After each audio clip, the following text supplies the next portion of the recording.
Você acredita que 2023 é o auge das inteligências artificiais? Então se prepare aí para uma surpresa. A verdade é que os experimentos com inteligências artificiais começaram muito antes do que você imagina.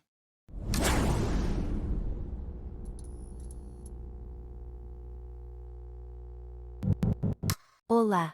Seja bem-vindo ao canal Geração Exponencial. Você está prestes a embarcar em uma viagem temporal incrível das inteligências artificiais. Iniciando conexão com Everton. Conexão estabelecida. Eu sou Everton Siqueira e você está assistindo o canal Geração Exponencial. E hoje vamos abordar o tema do momento, que são as IAs. Eu vou começar esse vídeo de maneira diferente, viu? Já pedindo aí o seu like e também para você clicar aqui, ó, nesse botãozinho do inscreva-se. E isso tudo porque esse vídeo aqui me deu um baita trabalho, viu? Todo esse conteúdo aqui foi criteriosamente minerado em uma pesquisa do mais alto padrão. Então, sem mais delongas, vamos desvendar os mistérios da inteligência artificial e suas raízes históricas. O barão húngaro Wolfgang von Kempelen, diante da imperatriz austríaca Maria Teresa e toda sua corte, apresentava uma invenção um tanto quanto inusitada. Se tratava de um autômato enxadrista, e autômatos eram uma espécie de robôs capazes de realizar alguns movimentos básicos de maneira autônoma. Na época, isso era muito apreciado, inclusive como entretenimento para as pessoas. Porém, o autômato de Kempelen fazia uma coisa inimaginável. Ele jogava xadrez contra humanos e ganhava. Peraí. Em 1769 existia uma inteligência artificial que jogava xadrez? Bem, o turco, como foi batizado essa invenção, era uma máquina composta por caixas que formava, ou pelo menos tentava, a aparência de um boneco em tamanho real vestido com roupas típicas turcas. Na parte inferior desse robô, uma caixa maior protegia o mecanismo e as engrenagens que faziam o turco funcionar. E antes de cada partida iniciar, Kempelen abre uma porta de cada vez para mostrar o sistema e o maquinário, provando que não tinha nenhum ser humano ali dentro. Bom, a partida começava, o autômato movia as peças e ganhava o jogo impressionando a todos que assistiam. E aquela máquina inteligente desafiou a mente de inúmeros estudiosos da época que tentavam descobrir como aquilo funcionava. Para aquela época, ter uma tecnologia de processamento de dados ou qualquer espécie de raciocínio vindo de uma máquina era inimaginável. Mas o turco parecia ser capaz de fazer isso. Então ele rodou toda a Europa, se tornando um grande sucesso e sendo apresentado para multidões. O húngaro jamais explicou como funcionava o seu autômato inteligente. E após a sua morte, algumas teorias foram sendo comprovadas. Ao se estudar todo o mecanismo da invenção, tudo dependia de um show de ilusão. A máquina era operada por algum jogador de xadrez que se espremia dentro do pequeno compartimento inferior e a partir daí ele controlava o turco com ímãs e alavancas enquanto acompanhava o jogo por uma tabela iluminada à luz de velas.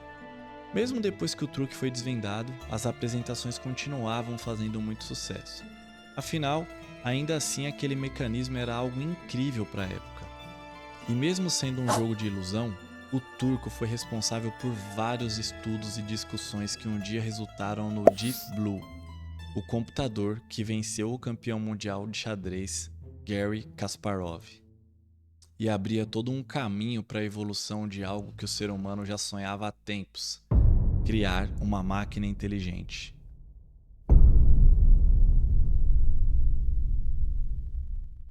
A ideia de criar uma máquina que realiza ações sozinha é tão antiga quanto as civilizações.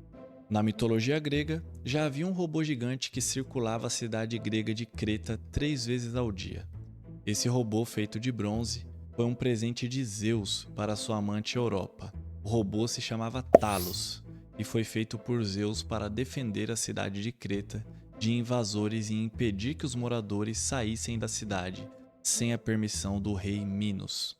Talos usava pedras gigantescas que ele retirava das montanhas para atacar as embarcações inimigas que ameaçassem ancorar em Creta.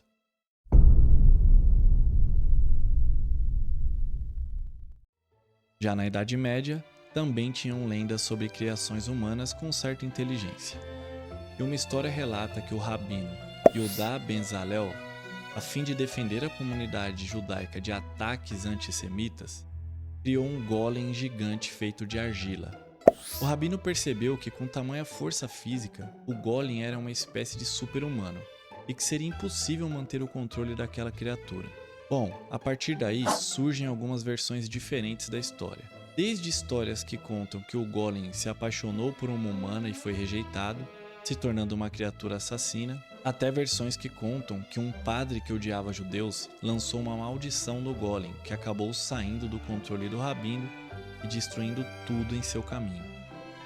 E é através da história que a existência de autômatos intriga e fascina a mente de cientistas, engenheiros, filósofos e até religiosos. A criação de uma inteligência artificial que possa reproduzir movimentos, ações e até emoções é frequentemente relatada em livros, filmes e séries como entretenimento. Tudo bem, a história de Talos e do Golem pode até ser lendas. Mas a humanidade estaria preparada para conviver com essa inteligência se ela fosse real? A realidade é que já existiam outros autômatos muito tempo antes do robô jogador de xadrez de Kempelen.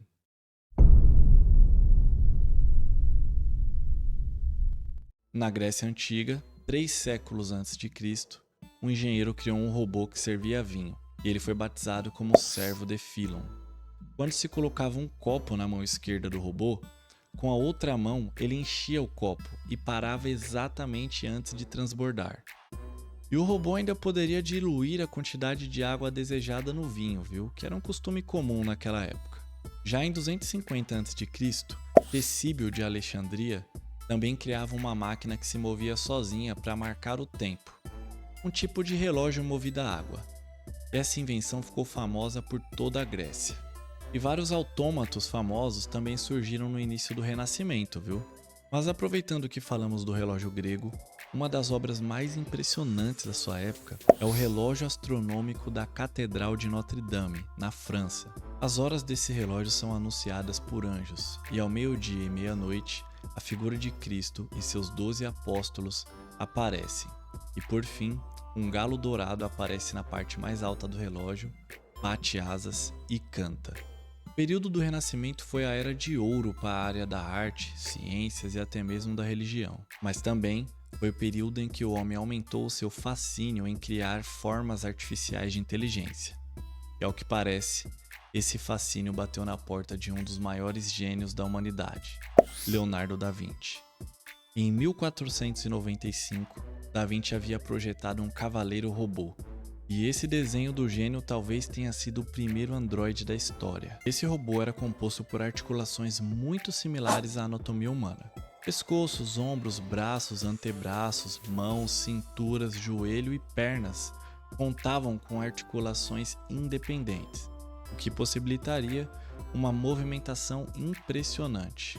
Os anos se passaram e os robôs e as criações de inteligências artificiais evoluíam cada vez mais.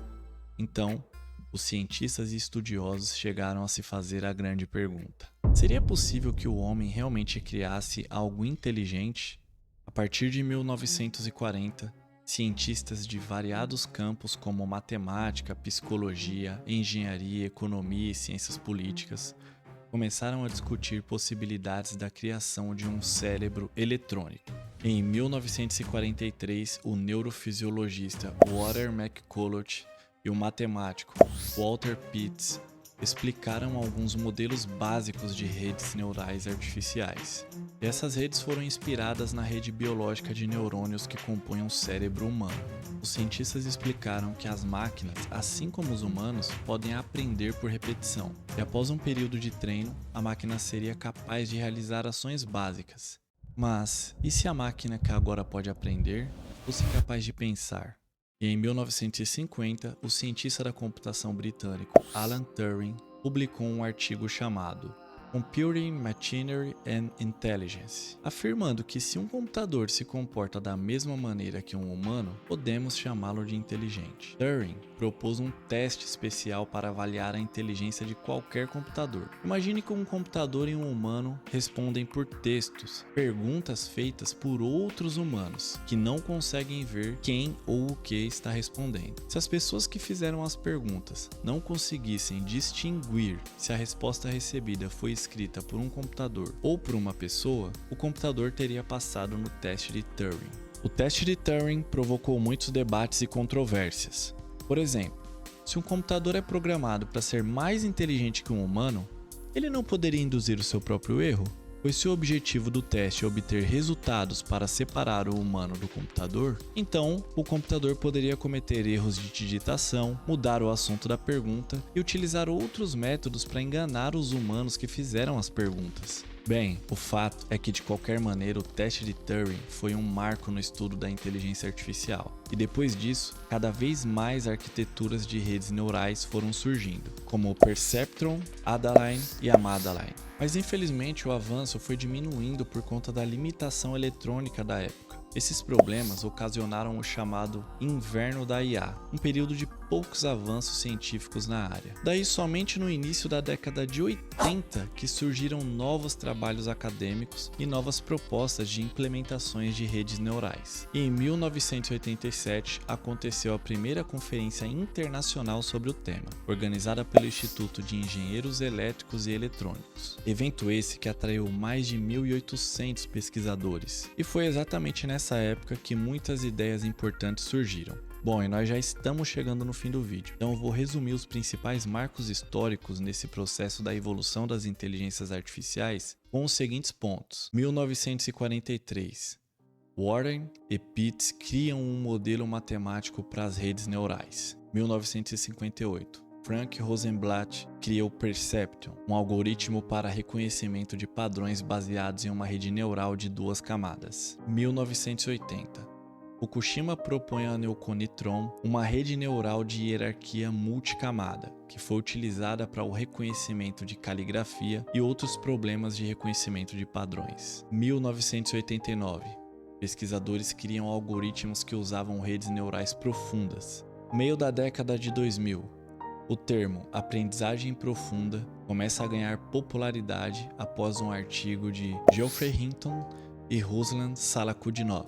2009, acontece o NIPS, primeiro workshop sobre aprendizagem profunda para reconhecimento de voz. 2012, algoritmos de reconhecimento de padrões artificiais e o algoritmo de aprendizagem profunda do Google é capaz de identificar animais. 2015, Facebook implementa a tecnologia de aprendizado profundo, chamada DeepFace, utilizada para marcar e identificar automaticamente usuários do Facebook em fotografias. 2016, o algoritmo do Google DeepMind mapeia a arte do complexo jogo de tabuleiro Go e vence o campeão mundial de Go em um torneio altamente divulgado em Seul. 2018, a empresa OpenAI lança a versão inicial do ChatGPT. E em março de 2023, o chatbot teve a sua atualização mais importante, o lançamento oficial da 4ª versão, que conta com maior criatividade de respostas, compreensão de instruções mais complexas e o raciocínio de respostas em um tempo absurdamente rápido. Bom,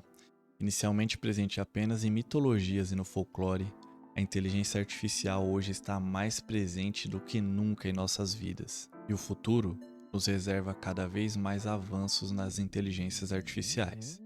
Só nos resta decidir de qual forma vamos usar essas tecnologias. Conexão encerrada. Não se esqueça de deixar o seu like e compartilhar esse vídeo com quem você acha pertinente.